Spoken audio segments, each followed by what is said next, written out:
सुनकर देखो, सुनकर देखो, सुनकर देखो जी।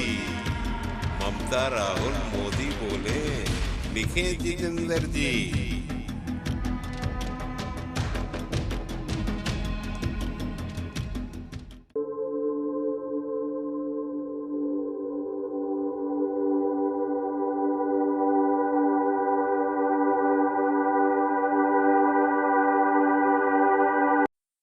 लाइन पर आ गए ऑनलाइन, और कहाँ हमने पूरी दुनिया को एक ही देश बना दिया। आज जब अपने कार्यक्रम देते हैं तो उसमें कोई अमेरिका से सुनता है, कोई इंग्लैंड से सुनता है, कोई जापान से सुनता है, कोई मोरक्को से सुनता है, सब एक स्थान पर सुनता है। तो मैं समझता हूँ कि ये हिंदी के विकास में बहुत बड़ा योगदान है। मैं बहुत व्याख्या नहीं करूँगा, क्योंकि वैसे तो मैं प्राध्यापक हूँ, तो एक प्राध्यापक जब बोलता है तो 50 मिनट बाद ही वो शांत होता है। लेकिन मैं सदन की मर्यादा को रखते हुए सिर्फ एक बात कहना चाहूँगा। हजारी प्रसाद द्विवेदी जी ने एक जगह लिखा कि जब पहाड़ से एक पत्थर लुढ़कता है तो वो विकास कर रहा होता है, आगे बढ़ता है। लेकिन वो विकास तो कर रहा होता है, लेकिन हमें सोचना होता है कि वो प्रगति भी कर रहा है कि नहीं। तो जो कुछ मैंने अभी कहा, मीडिया पर जो कुछ हमारी हिंदी जिस रूप में आ रही है, वो विकास तो है, पर वो प्रगति भी हो सके, इस बात की संभावना हमको बनानी है। इन्हीं शब्दों के साथ मैं अपना स्थान ग्रहण करता हूँ। नमस्कार।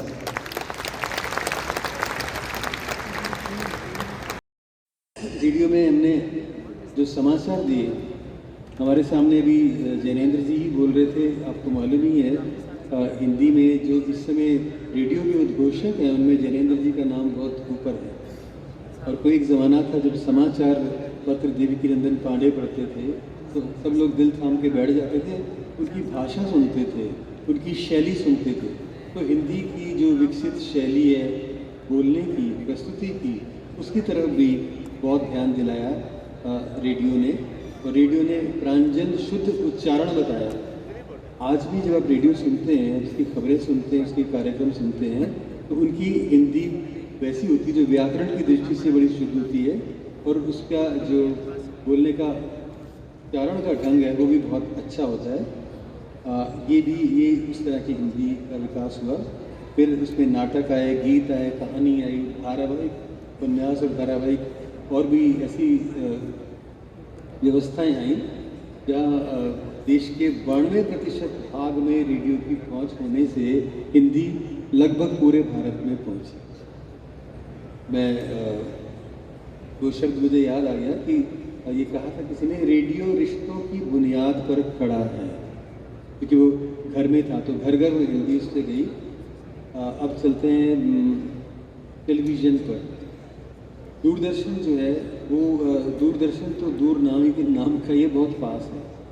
अभी हम देखते हैं करोड़पति में जब अमिताभ बच्चन जिस हिंदी को बोलते हैं, और उस हिंदी के साथ वो उस सभ्यता को, आचरण की सभ्यता को भी बताते हैं कि महिलाओं के साथ कैसे पेश आना चाहिए, कैसे आपको किस तरह से अपने आचरण को आप भाषा के माध्यम से व्यक्त कर सकते हैं।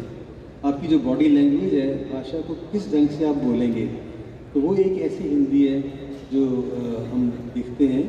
और टेलीविज़न में तो गोदान भी आया, गबन भी आई, और भी इस तरह के, जब महाभारत आया, रामायण को लेकर बना, ईसा मसीह को लेकर बने, शिव को लेकर के कार्यक्रम बने, तो लाखों लाख जनता उनको रोज़ देखती थी, पूजा अर्चना करके देखती थी। और अभी जब कोरोना का कहर आया तब ये सारे धारावाहिक दोबारा से आए और लोग उसी हिंदी को सुनना चाहते थे, और आज भी वो सुन रहे हैं।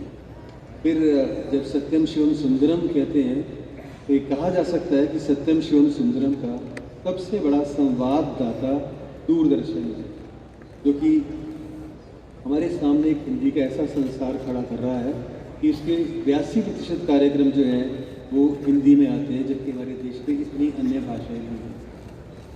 अब आता है सिनेमा। सिनेमा ने विदेशों में हिंदी का बहुत प्रसार किया। जो काम कभी किन्हीं अर्थों में तुलसीदास ने, रहीम ने, नानक साहब के ग्रंथों ने किया, और भी इसी तरह की जो धार्मिक कृतियाँ थी उन्होंने किया, वो काम किन्हीं और अर्थों में आज सिनेमा कर रहा है। और सिनेमा की जो हिंदी है वो उन ग्रंथों की हिंदी से अलग है, लेकिन ये हिंदी की एक अलग विकसित हिंदी है जिसको कि फिलोलॉजी की दृष्टि से कहते हैं कि ये भाषा का विकास हो रहा है, जिसमें हिंदी, उर्दू, फारसी, अरबी, तुर्की, अंग्रेज़ी, स्पेनिश, इन सब के शब्दों का मिश्रण भी होता है और वो उसको एक आवाज़ गति से चलाते हैं। हमारे जो फिर वहाँ से गीत निकलते हैं, जो हिंदी के गीत हैं, उनसे हिंदी का बहुत प्रसार हुआ। और सिनेमा के बाद हम आ जाते हैं सोशल मीडिया पर। सोशल मीडिया एक ऐसा हो गया हमारे देश में, सोचा नहीं था किसी ने कि धीरे धीरे इसमें हिंदी सबसे ऊपरी स्थान पर आ जाएगी। अंग्रेज़ी में आती थी, मुझे आज भी याद है कि फिर जब अंग्रेज़ी में आती थी तो हम अंग्रेज़ी लिपि, रोमन लिपि में हिंदी लिखने की कोशिश करते थे। तो मुझे याद है कि डायरेक्टर निदेशक शायद विक्रम सिंह जी कहीं बैठे होंगे, उन्होंने मुझे एक ऐसा ऐप कहेंगे या क्या कहेंगे वो दिया कि जिसमें कि कन्वर्ट हो जाएगा, आप उसको हिंदी में टाइप करें तो हिंदी में आएगा, या आप रोमन में टाइप करेंगे तब भी वो देवनागरी में आएगा। तो ये क्रांतिकारी परिवर्तन था जो आपके माध्यम से आया। विक्रम सिंह जी, आप भी एक बार दर्शन दे दीजिए सबको, क्योंकि आप सच्चे न्यायक हैं। एक बात कही थी पिछले सत्र में, राकेश सिन्हा को मैं बड़े ध्यान से सुन रहा था, उन्होंने एक बात कही थी कि आप सच्चे साधक हैं, उन साधकों के कारण ही कोई भाषा आगे विकसित होती है। इसीलिए जो मुझे साधक नज़र आ रहे हैं, मैं उनके दर्शन आपको करवा रहा हूँ। इसमें आप देखिए, इसमें चाहे वो व्हाट्सएप हो, चाहे वो इंस्टाग्राम हो, चाहे वो ट्विटर हो, चाहे वो फेसबुक हो, फिर फेसबुक के अलग अलग ग्रुप्स हैं, फिर आप जूम पर आ रहे हैं, आप स्ट्रीम यार्ड पर आ रहे हैं, कितना कितना कुछ कर दिया कि जो वसुधैव कुटुंबकम जो G20 में एक उभरा हमारे यहाँ ब्रह्म वाक्य बन